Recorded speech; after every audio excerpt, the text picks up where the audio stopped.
কবিতা বিপ্লবের সুরে আমি। কবি আজিজুর রহমান। সব কিছু ভেঙে ফেলার পর একসময় বুঝেছিলাম শূন্যতা চিরকাল থাকে না। ছায়ের নিচে থেকেও একদিন ছোট্ট সবুজ অঙ্কুর বেরিয়ে আসে।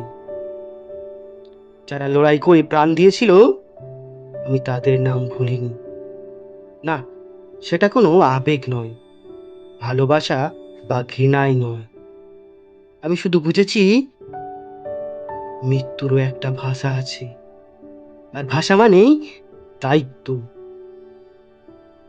আজ আমি ভিন্নভাবে ভাবতে শিখেছি।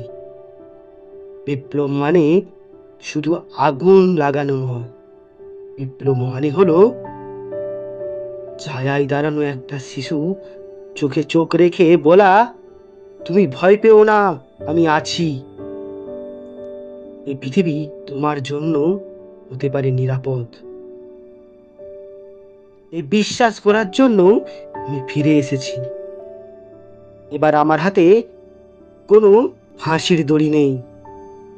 আমি গড়ছি একটা বিদ্যালয়, যেখানে শেখানো হবে প্রশ্ন করতে, যেখানে ভালোবাসা ঈশ্বরের জন্য নয়, মানুষের জন্য হবে। প্রেম নয়, সম্মানের খোঁজে মানুষ শিখবে দাঁড়াতে।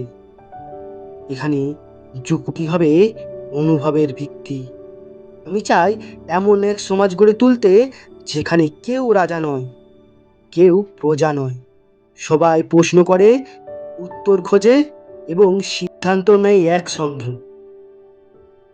আমি খুঁজছি এমন প্রেমিকাদের যাদের হাতে শিকল নয়, আছে কলম, আত্মপরিচয় এবং প্রতিবাদ করার সাহস। তারা আসবে, ধ্বংসের ধুলোঝড়ে নিয়ে আসবে নতুন এক ভাষা, যেখানে ভালোবাসি মানে হবে, আমি চাই তুমি স্বাধীন থাকো। আমি আর কোনো নতুন ঈশ্বর বানাতে চাই না, বরং আমি ঈশ্বরকে শূন্য করছি, তবে জায়গায় আনছি আমাদের চারপাশের মানুষদের। শিশু, মেয়ে, কবি, কৃষক, প্রতিবেশী। এখন ঈশ্বর মানেই মানুষ। না, আমি দুর্বল হইনি, আমি শুধু হয়েছি বিপ্লব। আগুনে শেষ হয় না, বিপ্লব তখনই শেষ হয় যখন মানুষ সত্যিকারের অর্থে মানুষ হয়ে ওঠে।